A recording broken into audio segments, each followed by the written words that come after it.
Salut à toutes et à tous, bienvenue sur ma chaîne Ciné Série Galaxy. Aujourd'hui on se retrouve pour un excellent thriller de kidnapping avec James McAvoy et Claire Foy, réalisé par un réalisateur français. Ça s'appelle Myson et j'ai passé un excellent moment, vraiment je me suis régalé. Et quand j'ai vu à la fin, au générique, l'origine de ce film, j'ai compris tout de suite pourquoi le film me paraissait familier. Mais avant toute chose, le synopsis. C'est une critique sans aucun spoiler, rassurez-vous. Le synopsis, on y suit James McAvoy et Claire Foy qui sont anciennement en couple, divorcés aujourd'hui, ayant chacun refait leur vie. Mais ils ont un enfant en commun, un enfant de 7 ans, le petit Ethan, qui, en colonie de vacances, va disparaître. La police écossaise va enquêter, mais très vite va être déchargée de l'affaire par les plus hautes instances du pays, par Londres notamment, preuve qui se cache derrière tout ça quelque chose de bien plus important.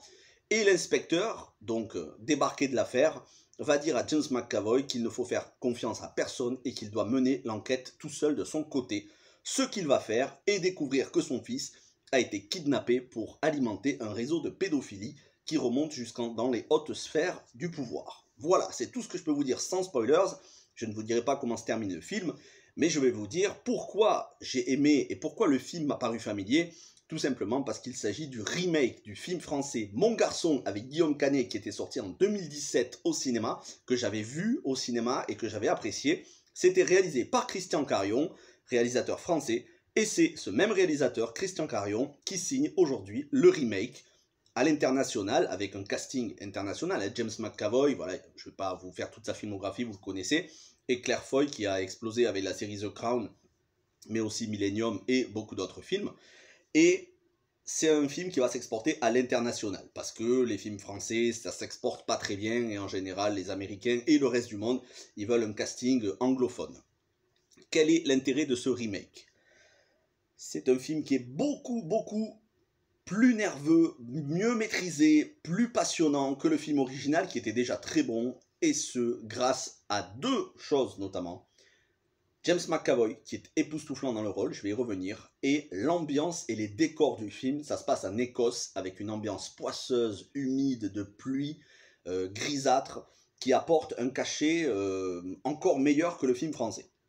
Alors, James McAvoy, il faut savoir, alors je vous le dis tout, je regardais sur Wikipédia, voilà, comme ça vous savez, il a joué uniquement en improvisation, comme c'était d'ailleurs le cas de Guillaume Canet sur le film originel Mon Garçon.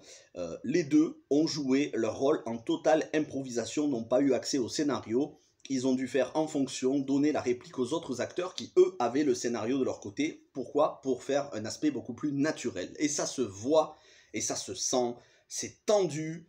On sent que James McAvoy est totalement investi dans le rôle, avec certaines séquences qui, moi, je les ai trouvées limite jouissives, certaines séquences où il a un accès de rage.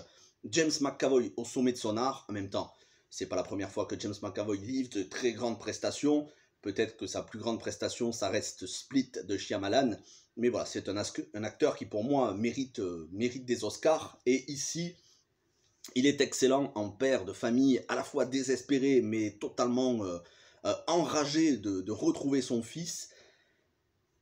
Et il y a des séquences qui sont assez chocs, c'est pas forcément un film tout public, même s'il n'y a pas énormément de violence, mais il y a certains accès de violence dans le film, et je dois dire que James McAvoy est assez convaincant, limite flippant à certains moments. On sent vraiment la haine, la hargne, la rage chez le personnage, le désespoir de retrouver son fils.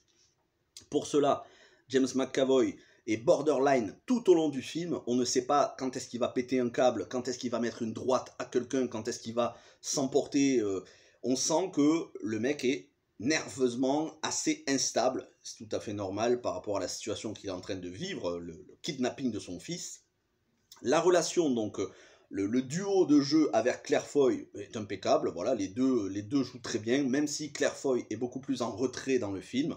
C'est surtout James McAvoy que l'on suit. Et au-delà de ça, l'ambiance, je vous passe, le directeur photo qui a fait un très bon boulot, je vous passe la musique qui est vraiment très bonne, c'est surtout les décors et l'ambiance, parce que ça y apporte vraiment. On a des bâtisses, moi ça m'a fait penser à Skyfall. il y a énormément de points communs visuellement avec Skyfall, c'est normal, les deux se déroulent en Écosse, hein, James Bond, Skyfall, qui est un des préférés des fans, et je dois dire que j'adore Skyfall par rapport à son ambiance écossaise. Ici, vous allez avoir des décors empreints de verdure, les montagnes, les Highlands, vous savez, ces grands paysages, ces grandes étendues assez vides, assez désertiques plutôt, mais totalement humides, avec beaucoup de mousse verte, avec de la prairie, des montagnes qui déchirent le ciel grisâtre, de la pluie, beaucoup de pluie, une ambiance poisseuse. C'est une excellente ambiance où, dès les 5 premières minutes, vous êtes directement dans une ambiance oppressante. Et encore une fois, comme je vous dis, borderline. Vous ne savez pas ce qui va se passer dans les 5 minutes qui vont suivre. Et à chaque fois, jusqu'à la fin, il y a un suspense constant, tendu. Alors forcément, quand vous avez vu le film original, vous vous doutez comment ça va se terminer.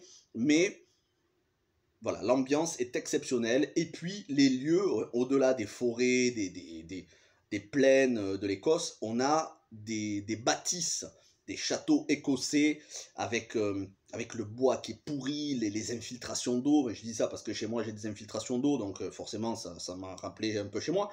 Mais voilà, vous sentez le bois qui craque, l'humidité, vous savez, la fumée qui sort de la bouche des gens lorsqu'il y a du froid et de l'humidité. Toute cette ambiance rend le film totalement crédible, palpable. Une ambiance crépusculaire à certains moments qui se passe la nuit avec des petites lumières qui éclairent des pièces, des lumières jaunâtres. Tout ça rend la chose palpable et c'est vraiment un régal à suivre. C'est pas un film joyeux, il n'y a pas du tout d'humour, hein, c'est vraiment on est sur un polar nerveux, tendu, de kidnapping, où on ne sait jamais qu'est-ce qui va se passer, les personnages sont en danger constamment. C'est un film qui dure 1h30 et c'est largement suffisant. Du coup, il n'y a aucune longueur, le rythme est sans temps mort. Voilà, on enchaîne l'action, on ne se perd pas dans des dialogues interminables ou dans des situations de dialogue, de duo, de personnages qui n'ont rien à se dire et qui se regardent dans le blanc des yeux. Non, ici on va directement à l'action. C'est un très bon film, une espèce d'ambiance de paranoïa qui règne chez les personnages. Je vous le recommande, My Son, il était sorti au cinéma, il me semble, au mois de octobre ou novembre. J'avais pas pu le voir, hein, comme vous savez, pas de passe, donc j'ai pas pu y aller. Je me rattrape maintenant et je suis très content de l'avoir vu et ça m'a donné envie de regarder de nouveau la version française que je n'ai vue qu'une seule fois, Mon garçon avec Guillaume Canet au cinéma en 2017. Je vous encourage à voir les deux versions, même si celle-là, je trouve qu'elle est supérieure. Voilà, c'était mon avis, sans aucun spoiler, un très très bon polar. Merci à tous d'avoir regardé cette vidéo. N'hésitez pas à me dire ce que vous avez pensé du film, de l'original ou du remake. Je répète, Mon garçon de Christian Carion avec Guillaume Canet sorti en 2017. My Son avec James McAvoy et Claire Foy, réalisé aussi par Christian Carion, remake sorti en 2021. Deux films, très bons films, mais le remake est supérieur au film original, pour moi. Portez-vous bien, je vous dis à très vite pour beaucoup d'autres films, des rattrapages de films que je n'ai pas pu voir au cinéma, et d'autres films inédits et des séries. Merci à tous, portez-vous bien, et ciao tout le monde.